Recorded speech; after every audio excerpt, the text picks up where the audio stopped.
Hey there, folks. Bob Coppage, CEO, Simplex-IT, crotchety old geek, and it's time for another BizTech Twist episode. And for those of you who've been listening and sharing and posting, thank you very much. For those of you who haven't, I don't know what's wrong with you, but you should reach out and see somebody. In any case, as always, what we're doing here is we basically just have topics. In some cases, it's myself. Other cases, it's guests. And we talk about stuff that directly or indirectly impacts business and technology, but we try to use a bit of a twist on it, and we try to make it so it's a little bit of a different perspective. And today, words. What words should we use when we communicate, when we talk, and all of that kind of fun stuff? And it's interesting, and especially if you take a look at social media and a lot of the self-help books and the professional development books and all that good fun stuff, you hear a lot of people who will be very declarative and say, this is the message.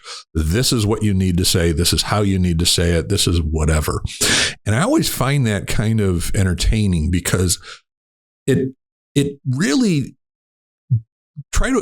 avoids the topic of who's listening, who's receiving the message, because quite honestly, your message is yours until you have delivered it, and then it belongs to the receiver, to the listener. And at that point in time, they get to interpret it, and they interpret it both at that moment and more importantly, they interpret it situationally. So if you are giving someone a long drawn out message that you feel is absolutely fine, it hits on all the cylinders, it gets all the points, it evokes emotions, blah, blah, blah, but all they wanted was whether they should turn left or right here. You're in a little bit of trouble there. One of my favorite examples, and I've actually used this several times, both speaking and in writing, is our old friend for business professionalism, Albert Einstein. Actually, he was a physicist, but anyway. And he wrote a book, and it's actually a really good book called Relativity, the Special and the General Theory, a clear explanation that anyone can understand. Oh, terrific. So you could tell right by the title of the book, this book is going to be clear. It's going to be an explanation and anyone can understand it. So you don't have to be, one of those theoretical physicist folks who are just really so cool at parties if they were only invited to parties. Anyway, the example I want to start with is the preface to his book, the first freaking sentence. Here it is. The present book is intended, as far as possible, to give an exact insight into the theory of relativity to those readers who, from a general scientific and philosophical point of view, are interested in the theory, but who are not conversant with the mathematical apparatus of theoretical physics. Thanks, Al.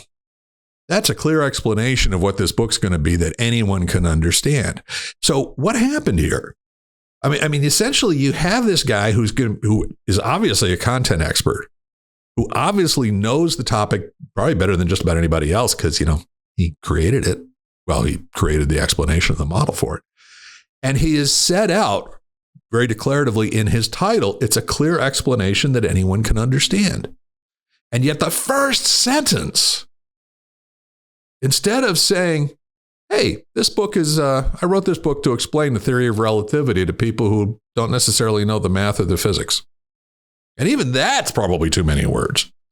So the bottom line is Albert Einstein really lost control of the narrative. He lost control of how to explain what he was trying to do so that it would clearly make sense to people who was his intended audience. And how often does that happen to all of us? And it's like, whenever I hear somebody basically say, most people learn by, what that really means is I learn by, therefore everybody else should, or I communicate by, I communicate visually, I communicate through text, I communicate through video, I communicate by cave drawings, whatever. And because of that, I'm going to automatically transfer my preferred way of transferring knowledge and assume that everybody else is.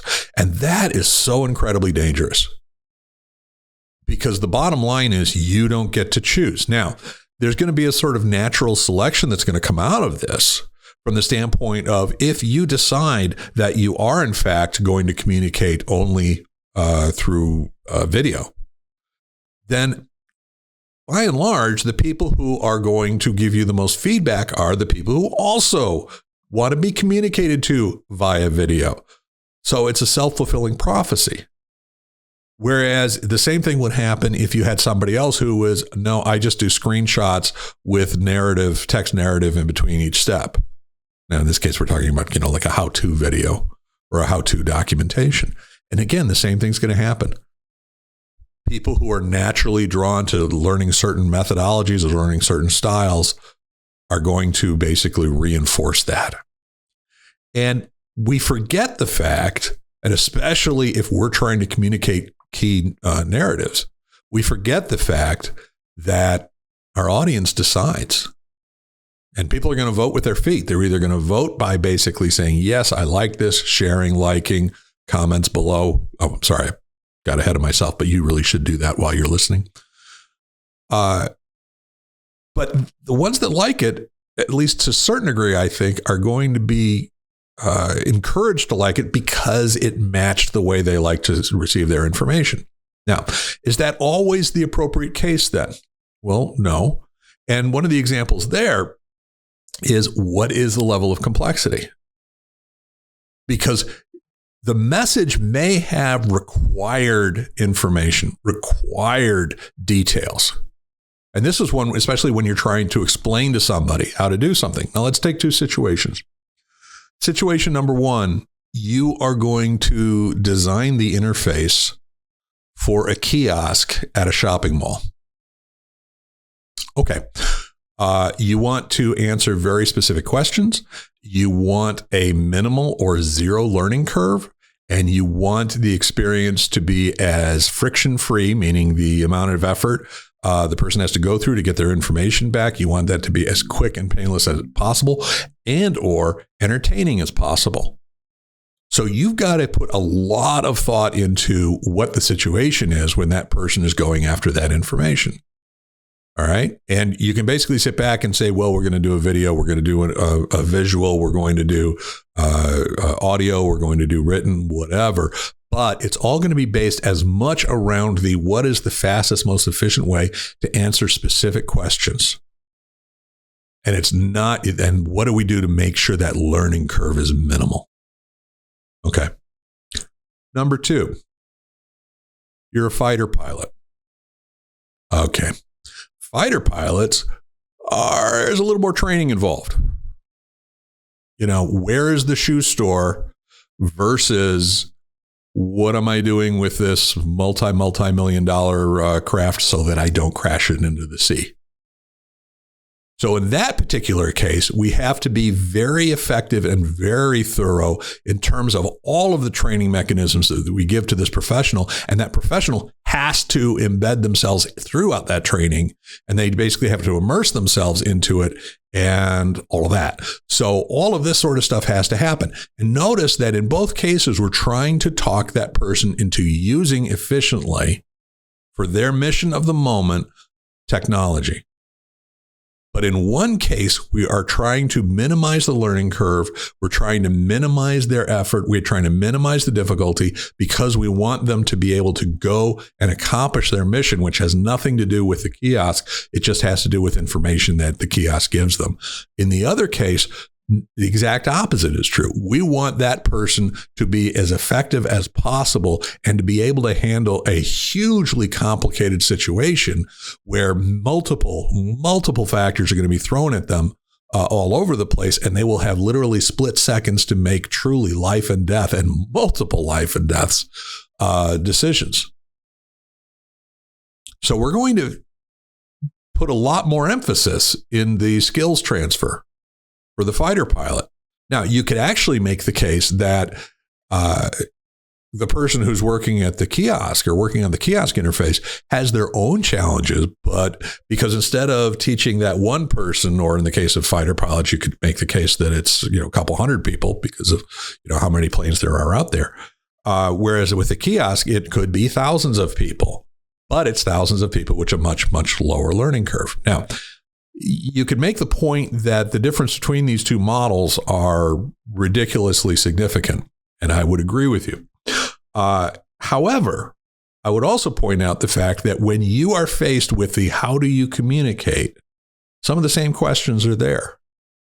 So how are you going to communicate effectively has to do with as much as what is it you're trying to communicate. And is that person already engaged and have they already bought into, they have to consume and they have to convert your information into their knowledge. If they have to, you're writing a document for how to use a tool that they've already accepted that they're going to use. Okay, part of your battle is won. If you're going to be writing an article that, if they want to read it, they will. Okay, then you got to start from scratch and basically win them over with that opening statement. But there's also the question of, can you simplify? And Mary Barra, who is the CEO of General Motors, when she took over GM, there was a 10-page dress code document for all of GM that had to do with, in this circumstance, in this division, you can't wear this, that, or the other thing, whether from a safety standpoint, from a visual standpoint, from a what kind of, are you looking appropriate for brand, so on and so forth. She replaced it with 2 words, dress appropriately. Now, I think that was absolutely freaking brilliant. And it especially dealt with some of the other bloated communications and bloated documentation for the organization. But it also delegated all the way down the chain of command, because what is appropriate? Well, appropriate out on the shop floor is going to be very different than appropriate out in a showroom. Is going to be very different for appropriate for any kind of marketing, or if you are talking with potential, with investors or, the media or anything along those lines. But each of those groups situationally get to determine what appropriate is. So this has become not only a simplification, but also a delegation and empowerment, which was kind of what she was trying to do. So the words mattered. And in this case, the significant simplification mattered. I would have liked to see how she edited Einstein's book. It would have been kind of interesting. Are you fed up with reactive IT providers who take too long to respond, let problems fester, and nickel and dime you for every little thing? Say goodbye to those frustrations by choosing Simplex-IT, home of Amazon's best-selling author and BizTech Twist host Bob Coppage. As Northeast Ohio's friendly neighborhood MSP, Simplex-IT has been providing top-notch managed and co-managed IT services since 2007, supporting hundreds of clients locally and across the United States. With a managed service provider like Simplex-IT, you'll benefit from proactive maintenance, 24/7 monitoring, and streamlined technology that will help you grow your business. Visit simplex-it.com for more information and to start experiencing stress-free IT today. So, by the way, if you want to know more about the fighter pilot, there's actually a decent book. It was published, I think about 10, 15 years ago. Mozart's Brain and the Fighter Pilot by Richard Restack. It's actually pretty good about learning and the like. So what are some other alternatives for first sentences? Well, I'm going to actually use my own books for that. I'll first start with a CEO Survival Guide in Information Technology. Now, keep in mind, in this particular case, I'm writing a book that I am hoping that a CEO will read so that they can learn more about IT that they don't want to know. So right out of the gate, I'm going to try to make it so that they want to read it, because they certainly don't have to. So my first sentence for the book is, ignorance of technology is the new measure of illiteracy. So what is that? What's the purpose of that sentence? The purpose of that sentence is to warn, for lack of a better word, the CEO that, like it or not, they have to understand some levels and some aspects of technology. And instead of talking about anything, any metrics or any studies or anything, I just decided to use the word illiteracy. Fairly simple, fairly straightforward, no knowledge, just made that declarative statement. And then I start backing it up by talking about why that is the case. Because I wanted them to understand that they need to know these things about IT. All right. Now let's take a look at my last book, I Don't Want Your Job as Co-Managed IT Services, the Right Fit for You. Now, in this particular case, this one I'm writing for the internal IT folks of potential clients, with the understanding that I want the internal IT folks to realize that I don't want their job, that in fact, I'm looking to create a partnership with them to make them more successful. So what's my first sentence there? First sentence, oddly enough, was, I don't want your job. And then I said something else, and I followed it up with, sorry to be blunt, but I wanted to start this on the right track, but maybe I need to be more specific. I am an MSP and I don't want your job. Anyway, and it goes through that. And really the part that I drove home is because the managed service industry is full of organizations that are trying to remove the internal IT folks and take over. That's what the entire industry was based on. Co-managed is a partnership.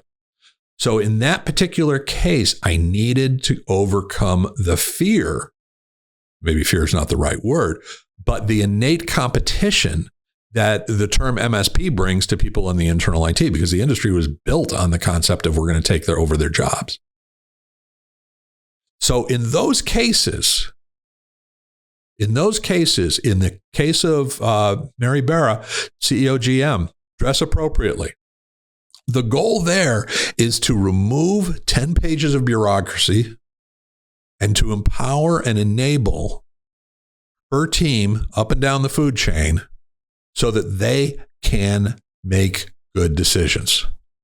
In the case of Albert Einstein, I have no idea what his goal was, but he didn't reach it because he wasn't making things simple to understand. Actually, the book is a good book.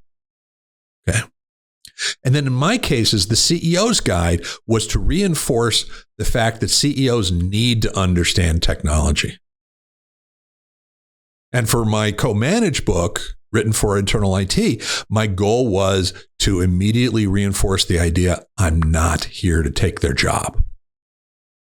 By knowing what the message is, by knowing what the goal of that message is, and I can choose whether to, in these particular cases, all my examples are books, I could choose to do a video that backs those up. And actually, I've got a ton of videos on both the CEO side and the co-managed side. If you go to simplex-it.com/learning-center, you'll see all the videos we've got. But I could have just as well written it. I could just as well do a video on it, or just as well do a podcast on it, like this one. So think about that. Next time you start putting together a message, who's that message for? What's the key takeaway? And what words are you going to use? Use some of those words for comments like, hey, I like your podcast. I checked it, that I liked it. I shared it. You know, do all that kind of fun stuff. This is Bob Coppage, BizTech Twists. Catch you next week. Bye.